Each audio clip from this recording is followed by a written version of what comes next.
नमस्कार साथियों, medical master classes में आपका स्वागत है। एक आदमी भोजन के बिना 3 महीने तक जीवित रह सकता है। वह पानी के बिना 3 दिवस तक जीवित रह सकता है, किंतु ऑक्सीजन के बिना केवल 3 ही मिनट तक वह जीवित रह सकता है। इसलिए ऑक्सीजन हमारी एक मूलभूत आवश्यकता है। अगर इसकी सप्लाई में कुछ समस्या आ जाए तो उसके निदान के लिए जिन तरीकों का उपयोग किया जाता है उन्हें ही ऑक्सीजन थेरेपी कहते हैं। तो आइए आज ऑक्सीजन थेरेपी को विस्तार से आसान ट्रिकों के साथ पढ़ते हैं। ऑक्सीजन थेरेपी एक मेडिकल ट्रीटमेंट है जिसमें सप्लीमेंट ऑक्सीजन दिया जाता है किसी इंडिविजुअल को। किस इंडिविजुअल को? जिसे डिफ़िकल्टी हो रही है इनफ ऑक्सीजन लेने में ब्रीथिंग के थ्रू।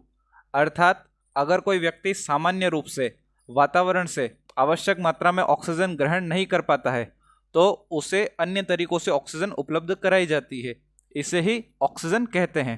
अब समझते हैं कि इसकी क्या क्या इंडिकेशंस है। आइए अब इसकी इंडिकेशन यानी कि आवश्यकताओं को देखते हैं कि किन किन स्थितियों में ऑक्सीजन थेरेपी की आवश्यकता होती है। सबसे पहली कंडीशन है मायोकार्डियल इन्फाक्शन। मायोकार्डियम जो होता है वो जो हार्ट की मिडिल लेयर होती है, मस्कुलर लेयर, उसे मायोकार्डियम कहते हैं। जो हृदय की बीच की लेयर होती है, मांसपेशीय लेयर, उसे मायोकार्डियम कहते हैं। इसमें इन्फाक्शन होना यानी किसी कारण से इसकी जो ब्लड और ऑक्सीजन सप्लाई है वो डिक्रीज़ हो जाती है। उसकी वजह से हार्ट काम करना बंद हो जाएगा।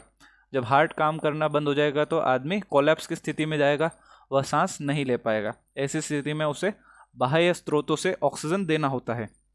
पहली इंडिकेशन तो यह हो गई मायोकार्डियल इन्फाक्शन यानी कि हार्ट का काम करना बंद हो जाना। दूसरी इसकी इंडिकेशन है सेरिब्रोवैस्कुलर एक्सीडेंट। सेरिब्रो का मतलब होता है मस्तिष्क, वैस्कुलर यानी कि ब्लड सप्लाई करने वाली वेसल्स, और एक्सीडेंट का मतलब होता है कोई भी दुर्घटना।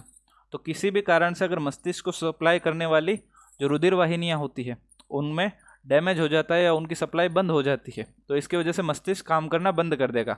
अगर किसी का ब्रेन काम करना बंद कर देगा तो रेस्पिरेटरी सेंटर जो होता है मेडुला ऑब्लंगेटा, ये ब्रेन में सिचुएटेड है, वह भी प्रॉपरली फंक्शन नहीं कर पाएगा।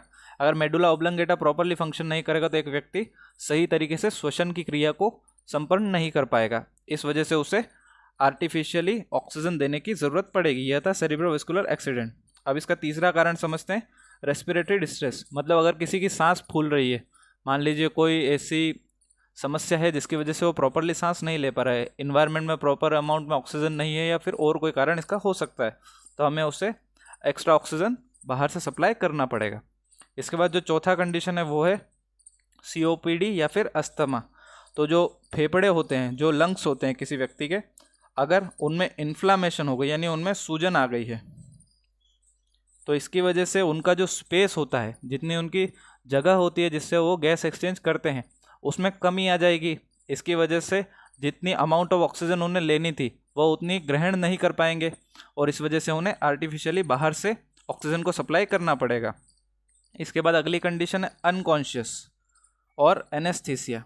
तो अगर कोई व्यक्ति बेहोश है या किसी कारणवश उसे बेहोश किया गया है, मान लीजिए कोई सर्जरी है या किसी भी कारण से उसे एनेस्थीसिया दिया गया है, तो उस कंडीशन में उसे बाहर से ऑक्सीजन सप्लाई देना पड़ेगा ताकि वह कोलैप्स में ना जाए और व्यक्ति की मृत्यु ना हो पाए। तो यह है ऑक्सीजन थेरेपी के इंडिकेशंस। अब समझते हैं कि किन किन मेथड से ऑक्सीजन को डिलीवर किया जा सकता है, मतलब ऑक्सीजन देने के क्या क्या तरीके हो सकते हैं। इसमें सबसे पहला जो तरीका है वह है वेंचुरी मास्क। यह एक नाम है एक विशेष प्रकार के मास्क का जिसे वेंचुरी मास्क कहते हैं।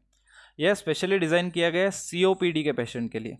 COPD यानी क्रॉनिक ऑब्स्ट्रक्टिव पल्मोनरी डिजीज़, मतलब कि बहुत ही लंबे समय से अगर किसी को सांस लेने में दिक्कत हो रही है तो ऐसे पेशेंट को COPD का पेशेंट कहते हैं। इनमें जो है जो लंग्स होते हैं इनके, उनकी एल्वियोलाई में इन्फ्लामेशन हो जाती है यानी कि उनमें सूजन आ जाती है। इस वजह से वो जो प्रॉपरली गैस एक्सचेंज का काम है वह हो नहीं पाता है, श्वसन का आदान प्रदान सही से नहीं हो पाता है। इसकी वजह से ऑक्सीजन की उनमें कमी आती है। तो इसके लिए वेंचुरी मास्क से उन्हें ऑक्सीजन दिया जाता है। अब ये अलग से डिज़ाइन किया गया एक इक्विपमेंट है जो प्रिसाइज अमाउंट में एक्यूरेट कंसंट्रेशन में ऑक्सीजन देता है। एक्यूरेट मतलब कि एक पेशेंट की कितनी आवश्यकता है, वह कितनी ऑक्सीजन की डिमांड है उसके शरीर की, उसके हिसाब से कैलकुलेट करके आप इसके द्वारा ऑक्सीजन दे सकते हैं। कंसंट्रेशन का मतलब होता है सांद्रता, मतलब कि कितनी कम या ज़्यादा मात्रा में ऑक्सीजन उसे देना है, यह इससे डिसाइड किया जा सकता है। यह जो होता है 24 से 60% के कंसंट्रेशन पर ऑक्सीजन डिलीवर कर सकता है। ये इसका कंसंट्रेशन है 24 से 60%। जो वेंचुरी मास्क होता है उसका एक यूनिवर्सल कलर कोडिंग होती है, मतलब कि इनमें जो है अलग अलग कलर दिए हुए हैं कि कितनी मात्रा में किसे ऑक्सीजन देनी है, उसे कंट्रोल करने के लिए, फ्लो रेट को कंट्रोल करने के लिए अलग अलग कलर कोडिंग दी गई है। इसमें पहला जो कलर है वो ब्लू यानी कि नीला कलर है। जो नीला कलर है उसके द्वारा 2 लीटर पर मिनट ऑक्सीजन दिया जाता है और इसका ऑक्सीजन कंसंट्रेशन जो होता है वह होता है 24% यानी 24% ऑक्सीजन जो ब्लू कलर का कोड है उसके द्वारा दिया जाएगा। अब जो वाइट कलर का वेंचुरी मास्क है उसके द्वारा 4 लीटर पर मिनट के हिसाब से 28% ऑक्सीजन कंसंट्रेशन में दिया जाएगा। तीसरा ऑरेंज यानी कि जो नारंगी कलर का वेंचुरी मास्क होता है उसके द्वारा 6 लीटर पर मिनट यानी कि 31% ऑक्सीजन का कंसंट्रेशन दिया जाएगा। इसके बाद जो येलो यानी पीले कलर का वेंचुरी मास्क है उसके द्वारा 8 लीटर प्रति मिनट यानी कि 35% ऑक्सीजन कंसंट्रेशन रखा जाएगा। इसके बाद जो लाल कलर का होता है, रेड कलर का वेंचुरी मास्क, उस कलर कोड में 10 लीटर पर मिनट ऑक्सीजन सप्लाई की जाती है यानी कि 40% 40% जो है ऑक्सीजन का कंसंट्रेशन रखा जाएगा। और जो ग्रीन कलर यानी हरे कलर का जो वेंचुरी है वो 15 लीटर पर मिनट के हिसाब से 60% ऑक्सीजन कंसंट्रेशन देता है। यह वेंचुरी मास्क की यूनिवर्सल कलर कोडिंग है, मतलब कि किसी भी अगर हॉस्पिटल में वेंचुरी मास्क यूज़ किया जाएगा तो उसमें इसी कलर कोडिंग के सीक्वेंसिंग का यूज़ किया जाएगा। इसका एक ट्रिक भी है जिसे हम क्लास में आगे डिस्कस करेंगे। बहरहाल आगे बढ़ते हैं। यहाँ पे आप एक डेमो पेशेंट देख सकते हैं जिसे वेंचुरी मास्क अप्लाई किया है। इस मास्क को ऐसे पीछे उसके हेड से कनेक्ट किया है। ये यहाँ पे मास्क है और मास्क को यहाँ से जो है हम फ्लो रेट को मेंटेन करते हैं। यहाँ पे आप देख सकते हैं, यहाँ पे ऑक्सीजन का कंसंट्रेशन जो होता है इनपुट उस फ्लो रेट को कंट्रोल करने के लिए है ये कलर कोडिंग दी गई। ये blue colour, white, orange, yellow, red और ग्रीन कलर है। इनके द्वारा 24%, 28%, 31%, 35%, 40% और 60% ऑक्सीजन कंसंट्रेशन दिया जाता है। यह है वेंचुरी मास्क। आइए अब आगे बढ़ते हैं। वेंचुरी मास्क के बाद हम बढ़ते हैं नॉन रीब्रीदर ऑक्सीजन मास्क और रीब्रीदर ऑक्सीजन मास्क। ये दोनों काफ़ी सिमिलर है इसलिए हम इन दोनों को एक साथ स्टडी करेंगे। यहाँ पे हम देख सकते हैं सीरियल है, यहाँ पे फीचर्स लिखे हुए जिसे डिफ्रेंशिएट किया गया है नॉन रीब्रीदर और रीब्रीदर को। यहाँ पे सबसे पहले तो इनका फ्लो रेट देखते हैं। तो जो नॉन रीब्रीदर है वो 15 लीटर पर मिनट ऑक्सीजन सप्लाई करता है, वहीं पे जो रीब्रीदर है वो 12 से 15 लीटर ऑक्सीजन सप्लाई करता है। इनका कंसंट्रेशन की बात करें तो नॉन रीब्रीदर 95% मतलब बहुत ही ज़्यादा हाई फ्लो रेट पे ऑक्सीजन सप्लाई करता है, वहीं रीब्रीदर जो है वो 80 से 90% यानी 80 to 90% ऑक्सीजन सप्लाई करता है। अब इसमें देखते हैं एक feature reservoir bag. Reservoir bag क्या होता है, ये इन दोनों में ही प्रेजेंट है, पर ये होता क्या है। तो ये जो मास्क के साथ में एक एक्स्ट्रा बैग यानी कि एक थैले जैसा स्ट्रक्चर जुड़ा हुआ होता है जिसके द्वारा जो होता है ऑक्सीजन का कंसंट्रेशन मेंटेन किया जाता है। इसमें ऑक्सीजन भंडारित या स्टोर करके रखी जाती है ताकि जो सप्लाई है उसमें ऑक्सीजन का कंसंट्रेशन कम ना पड़े। इसके बाद होता है री इनहेलेशन, मतलब कि जो व्यक्ति श्वास ले रहा है उसके साथ जो है कार्बन डाइऑक्साइड वापस से वो इनहेल तो नहीं कर रहा है, मतलब एक बार जो उसने एक्सहेल किया वही रिजर्वॉयर बैग में इकट्ठी होकर वापस तो नहीं ले रहा है। तो नॉन रीब्रीदर में तो रीब्रीथ नहीं करता इसलिए री इनहेलेशन नहीं होगा। जबकि जो रीब्रीदर मास्क है इसमें 1/3 जो CO2 है वो वापस से इनहेल कर देता है। यह एक NRBM मास्क है। इसमें ये जो है स्ट्रक्चर ये है रिजर्वॉयर बैग, इसमें ऑक्सीजन होता है जिससे कि कंसंट्रेशन को बैलेंस किया जाता है। इसके बाद में ये मास्क रह गया है, यहाँ पे इसमें 2 छेद होते हैं जिनके थ्रू कार्बन डाइऑक्साइड जो होती है वो बाहर निकल जाती है, मतलब उसका वापस से इनहेल यानी वापस से श्वास में वह ना आ पाए। यह NRBM मास्क होता है और ये जो 95% मतलब कि 100% के काफ़ी करीब जो होता है कंसंट्रेशन रहता है इसका। आइए अब आगे बढ़ते हैं। जो चौथा मेथड है ऑक्सीजन डिलीवरी का उसे कहते हैं नेजल कैथेटर। कैथेटर के द्वारा जो फ्लो रेट है 1 से 4 लीटर पर मिनट के हिसाब से फ्लो रेट पर ऑक्सीजन डिलीवर की जाती है। अब यहाँ पे कंसंट्रेशन देखेंगे तो 24 से 36% होता है, पर इससे पहले मैं समझाना चाहता हूँ कि ऑक्सीजन कंसंट्रेशन होता क्या है। नॉर्मल एटमॉस्फेयर जो होता है सामान्य वातावरण उसमें 21% यानी 21% जो है ऑक्सीजन अवेलेबल होती है, मतलब एक बार अगर आप सांस लेंगे उसमें जो 100% आपने एयर इनहेल किया उसमें 21% जो है आपने ऑक्सीजन इनहेल किया।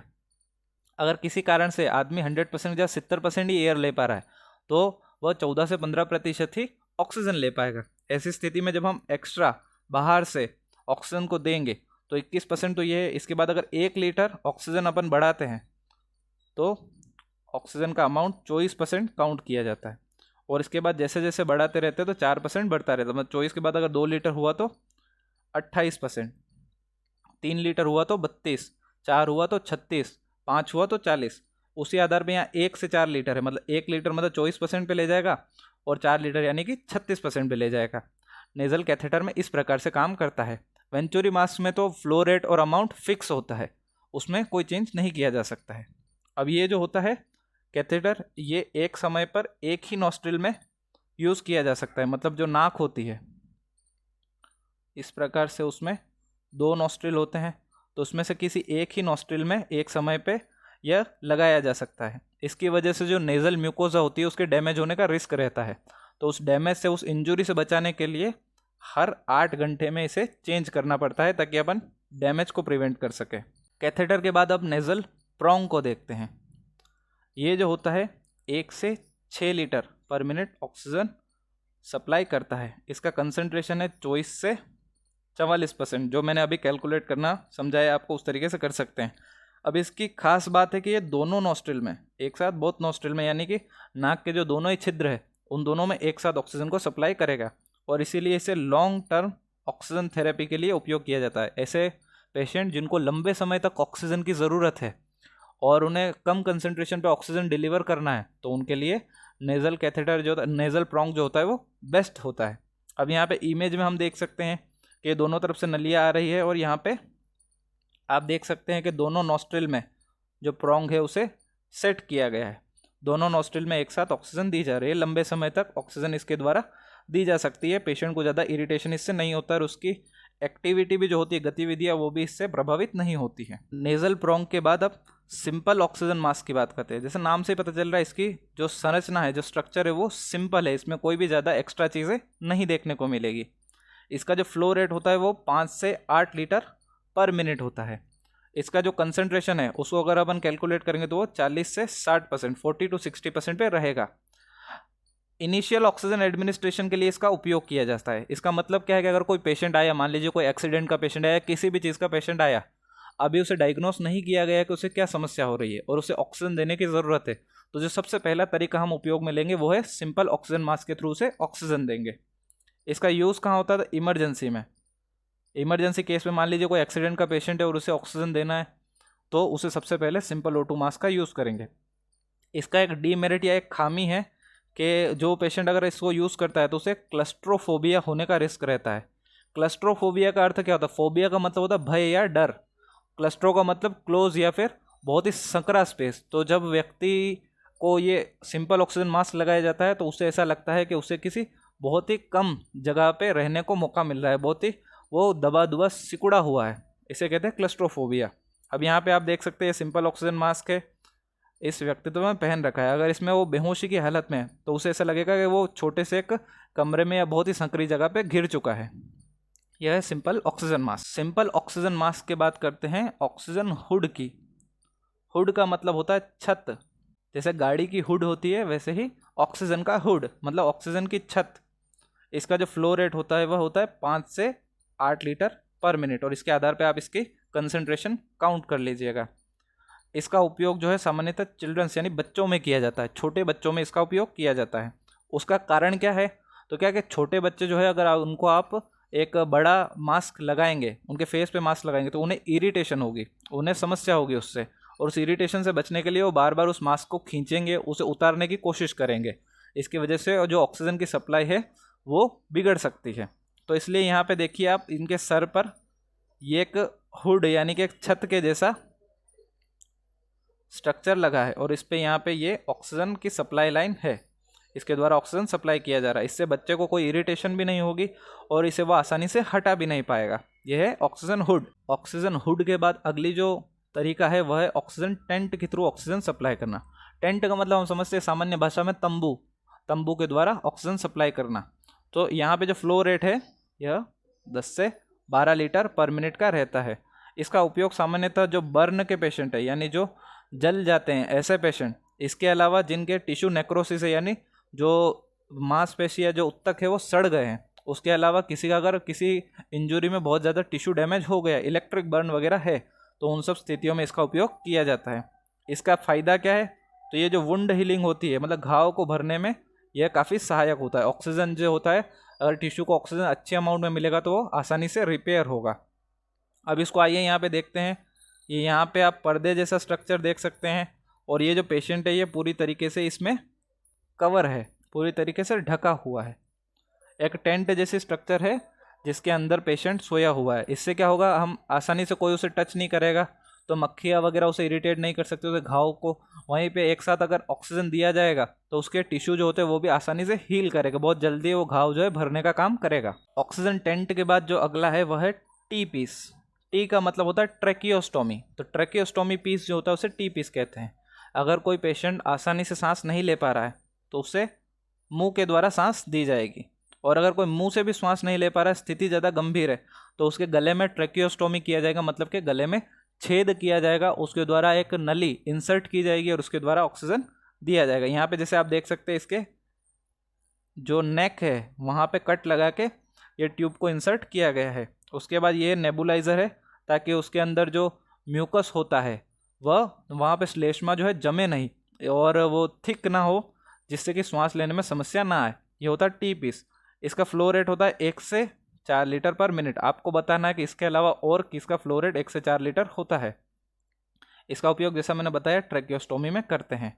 अगर सामान्य मुंह से ब्रीथ ले पा रहा है तो टी पीस को माउथ से इंसर्ट किया जाएगा, और अगर नहीं ले पा रहा है तो गर्दन के थ्रू, नेक के थ्रू इसे इंसर्ट किया गया है। टी पीस के बाद अब देखते हैं HFNO मास्क। HFNO का मतलब होता है high flow nasal oxygen mask. नाम में ही साफ है, ये हाई फ्लो मतलब इसका फ्लो जो है ज़्यादा रहेगा। अब इसका फ्लो ज़्यादा रहेगा तो इसका कंसंट्रेशन यानी सांद्रता भी जो है ज़्यादा रहेगी। तो ये 95% ऑक्सीजन सप्लाई करता है, वो भी प्रेशर के साथ, मतलब एक नियत दबाव के साथ, जिससे ज़्यादा से ज़्यादा ऑक्सीजन उसे दिया जा सके।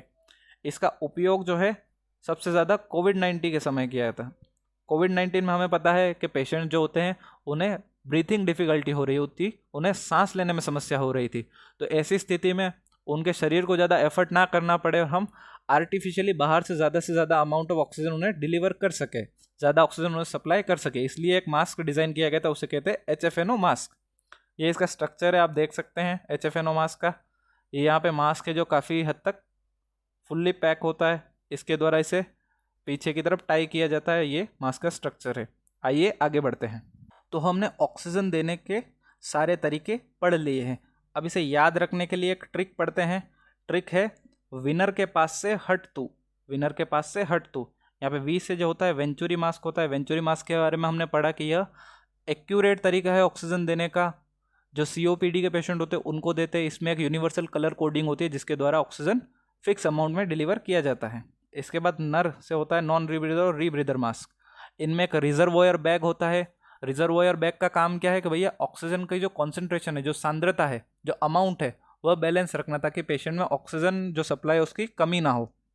यहाँ पे जो नॉन रीब्रीदर है वह कार्बन डाइऑक्साइड को वापस से इनहेल नहीं करता है, इसलिए वो नॉन रीब्रीदर है।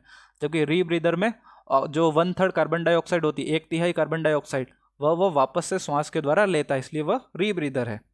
इसके बाद होता है के पास से। के जो है इसका मतलब है जो नेजल कैथेटर।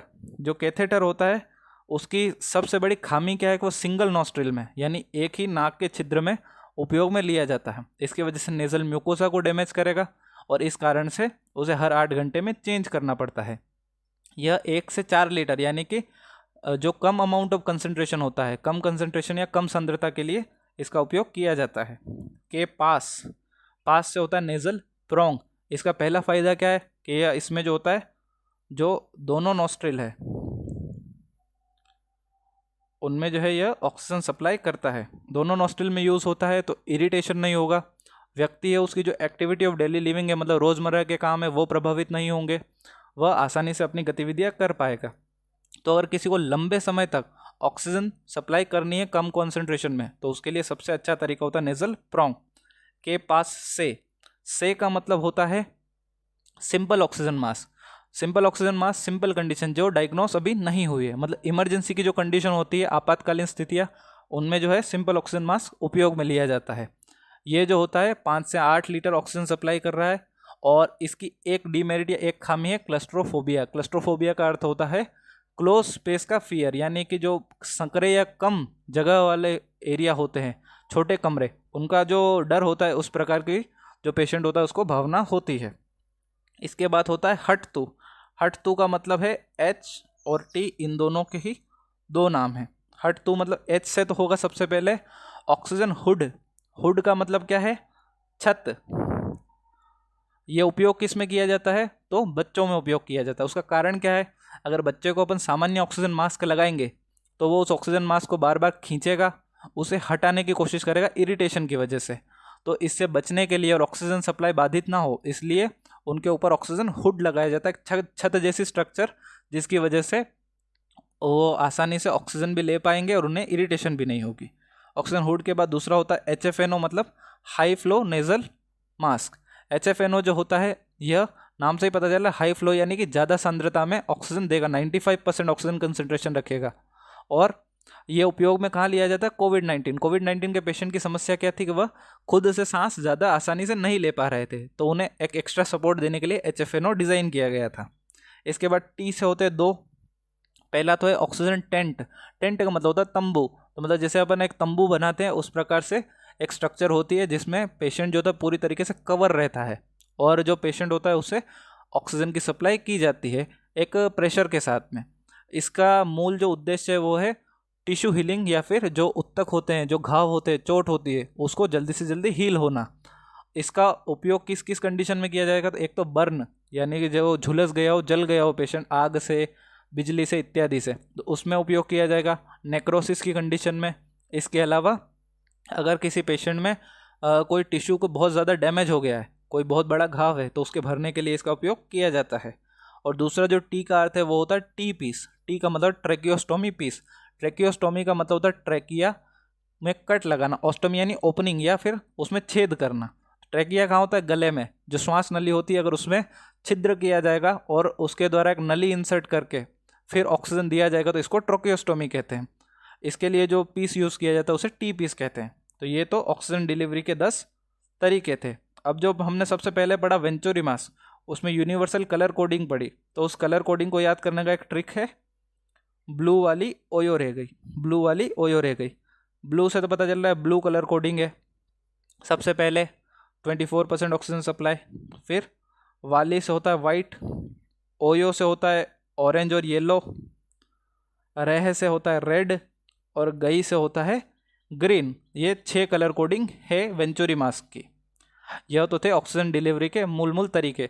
अब आइए देखते हैं कि ऑक्सीजन सिलेंडर किस किस प्रकार, जो सिलेंडर यूज़ में होते हैं हॉस्पिटल, वो किन किन प्रकार के होते हैं। तो कलर कोडिंग के आधार पर अगर अपन सिलेंडरों को समझना चाहें, तो सबसे पहला जो सिलेंडर है वह है ब्लैक बॉडी वाइट टॉप, मतलब जो उसका पूरा शरीर है वो तो ब्लैक कलर यानी काले कलर का होगा, और जो उसका ऊपर का एरिया है 10% वो वाइट कलर का होगा, सफ़ेद कलर का होगा। ये कहाँ यूज़ होता है? ये है ऑक्सीजन सिलेंडर। अगर किसी को ऑक्सीजन सप्लाई करनी है और हॉस्पिटल मंगवाया, तो हम कौन सा सिलेंडर उठा के लाएंगे? ब्लैक बॉडी और वाइट टॉप वाला। आप हॉस्पिटल्स में कभी ना कभी इसको ज़रूर देखेंगे। इसके बाद दूसरा होता है ब्लू यानी नीले कलर का सिलेंडर। इसमें क्या होता है? तो इसमें होता है N2O2। N2O2 क्या है? Nitrous oxide. इसे ही लाफिंग गैस के नाम से भी जाना जाता है। इसका उपयोग क्या है? तो इसे कैटरेक्ट सर्जरी में, यानी जो आँख होती है उसमें कि जो कैटरेक्ट यानी मोतियाबिंद हो गया है, तो उसकी सर्जरी में। इसके अलावा क्रायो सर्जरी में। क्रायो सर्जरी मतलब कि अगर कोई टिश्यू जो है वो नेक्रोसिस हो रहा है या कोई समस्या हो रही है, तो उसे क्रायो मतलब उससे जमने के लेवल तक, उतने टेम्परेचर तक ले जाएंगे और उसके बाद उसकी सर्जरी करना, यह है क्रायो सर्जरी। पहला देख लिया ब्लैक बॉडी वाइट टॉप, दूसरा पढ़ लिया ब्लू। इसके बाद तीसरा है ब्राउन। ब्राउन यानी भूरे कलर का लगभग है। इसमें जो है हीलियम गैस का उपयोग किया जाता है। अब हीलियम गैस का पहला उपयोग तो क्या है?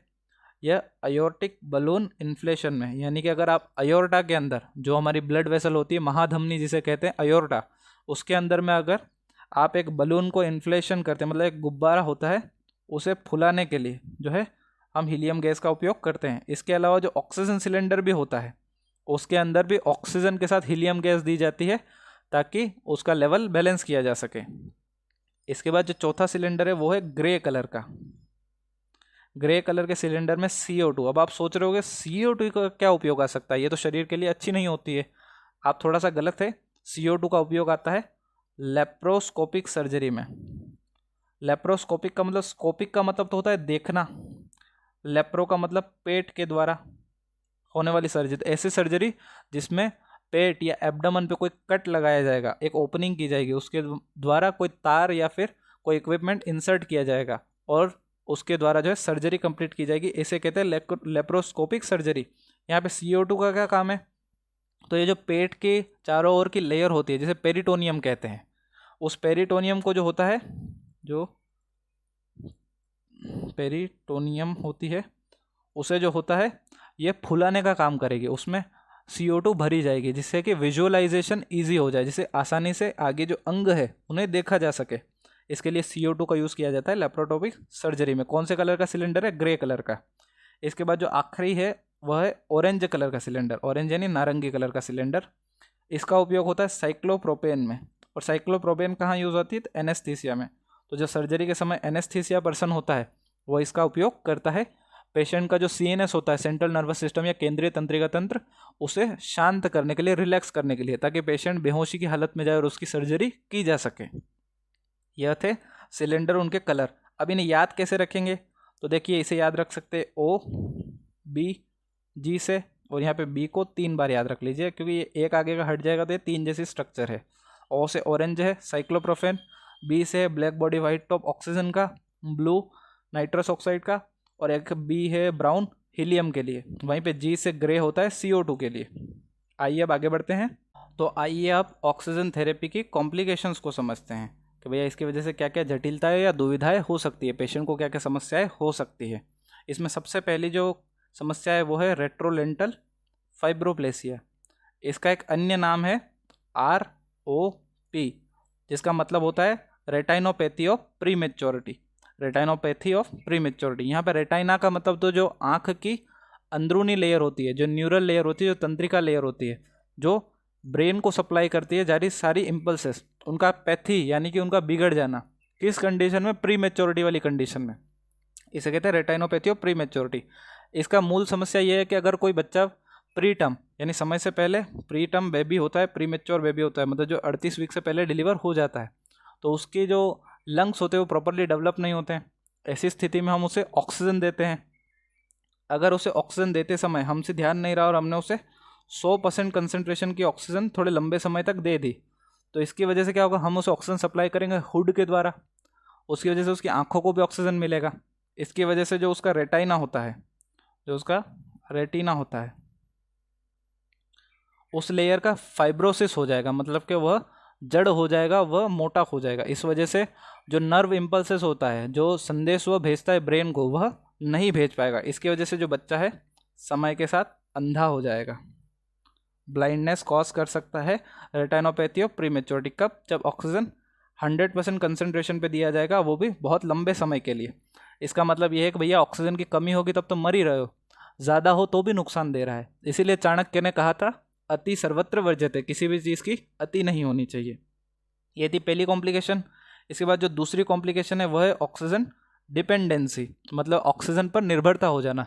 मतलब अगर एक पेशेंट को बहुत लंबे समय तक बाहरी सोर्स से यानी कि आर्टिफिशियली ऑक्सीजन सप्लाई किया जा रहा है, तो एक समय के बाद अगर ऑक्सीजन सप्लाई का जो सेटअप है उससे दूर ले जाया जाए, उससे हटाया जाएगा, तो उसे सांस लेने में बहुत समस्याएं आएगी और उसे वापस से ऑक्सीजन सप्लाई बाहर से देना पड़ेगा। वह उस पर डिपेंड या निर्भर हो जाएगा। जैसे कि हम किसी नशे की आदत या किसी भी बुरी आदत पे एक बार डिपेंड हो जाते हैं, तो उसके बाद में अगर वो आदत हमसे दूर हो तो हमें समस्या होती है। यही ऑक्सीजन डिपेंडेंसी होती है। इसके बाद जो तीसरी कॉम्प्लिकेशन है वह है कि ऑक्सीजन एक कंबुस्टिंग गैस है। कंबुस्टिंग गैस होने का मतलब यह आग को भड़काने का काम करती है। मतलब आग अगर कहीं पे लगी हुई है तो ये उसे और बढ़ाने का काम करती है। यहाँ पे ध्यान रहे, ऑक्सीजन आग लगाने का काम नहीं करती है, यह आग को भड़काने का काम करती है। मतलब ऑक्सीजन की वजह से आग लगती नहीं है, पर अगर ऑक्सीजन सप्लाई मिलती रहे तो लगी हुई आग समय समय पर भड़कती रहेगी और वह बढ़ती रहेगी। अगर कहीं पे आग अब लग गई है तो उससे बचने के लिए एक एक्रोनॉम लगा है, यूनिवर्सल एक्रोनॉम, वो है रेस, और दूसरा एक्रोनॉम है पास। इनका मतलब क्या होता है? रेस में जो आर है, आर का मतलब तो होता है रेस्क्यू। रेस्क्यू मतलब बचाना। किसे बचाएंगे भैया? सबसे पहले तो खुद को बचाना। अगर कहीं पे आग लगी है तो पहले खुद की सेफ्टी देखो, उसके बाद आपको पेशेंट को बचाना है। पेशेंट में प्रायोरिटी क्या है? सबसे पहले ज़्यादा जो जवान है, यंग पेशेंट, उसके बाद जिसके जिसके सर्वाइवल के चांस ज़्यादा है। अगर कोई पेशेंट बिल्कुल मरने ही वाला है, उसके जीने के चांस बहुत कम है, तो उसे हम आखिरी में, अंतिम समय में रेस्क्यू करेंगे पर अंत में। जिसके सर्वाइवल के चांस ज़्यादा है, जिसका लाइफ ज़्यादा समय तक टिक सकता है, उसको हम सबसे पहले रेस्क्यू करेंगे। ये हमारी प्रायोरिटी है। और दूसरा होता है ए फॉर अलार्म। मतलब कि आपको पता चल गया कहीं पे आग लगी है, आपने लोगों को भगने को बोल दिया, अब आपको अलार्म दबाना है ताकि पूरे हॉस्पिटल को या पूरा जो सेटअप है उसको जानकारी मिल जाए कि भाई कहीं पे आग लगी हुई है। अलार्म के बाद होता है कन्फाइंड, मतलब आग को सीमित करना। सीमित कैसे करेंगे? मान लीजिए अगर एक कमरे में आग लगी है तो सब लोगों को निकालने के बाद, अलार्म बजाने के बाद आप उस कमरे का दरवाज़ा बंद कर देंगे ताकि आग उस कमरे से आगे ना बढ़ सके। अगर कहीं पे ऑक्सीजन सप्लाई चालू है तो उस स्थिति में ऑक्सीजन की सप्लाई हम बंद करेंगे, कट करेंगे, ताकि ऑक्सीजन उसे और ना मिल सके और आग आगे ना बढ़ सके। यह था RAC। इसके बाद होता है ई का मतलब होता है एक्सटिंग्विश, यानी आग को बुझाना। तो मतलब जो अग्निशामक यंत्र होता है जिसके द्वारा आग को बुझाया जाता है, हमें अब उसका प्रयोग करना है। अब उसका प्रयोग कैसे करेंगे? उसी का एक्रोनॉम है पास। कैसे? मतलब जो अग्निशामक यंत्र होता है, जो फायर एक्सटिंग्विशर होता है, उसे सबसे पहले तो उसकी जो पिन होती है उसे हमें पुल करना, पुल यानी खींचना है। खींचने के बाद हमें एम करना। एम मतलब कि साधना है, उसे लक्ष्य की तरफ साधना, मतलब आग जिस तरफ लगी हुई है उस तरफ उसका मुंह करना है। एम के बाद होता है स्क्वीज। स्क्वीज मतलब जो उसका पंप है, जो बैरल है, जिसके बाद ऑक्सीजन होने वाली है, जो बटन है उसे स्क्वीज करेंगे, दबाएंगे। और उसके बाद होता है स्विंग। स्विंग मतलब जहाँ आग लगी हो उसकी चारों तरफ जो होता है हम उसे घुमाएंगे, जिससे कि ऑक्सीजन सप्लाई कट जाए और आग बुझ जाए। यह हमारी पूरी क्लास थी ऑक्सीजन थेरेपी के बारे में। आशा करते हैं आपको क्लास पसंद आई होगी। अगर आपको पसंद आई है तो इसे लाइक करें, शेयर करें, सब्सक्राइब करें, और मेडिकल मास्टर क्लासेस से जुड़े रहे ऐसे ही हेल्पफुल वीडियो के लिए। धन्यवाद।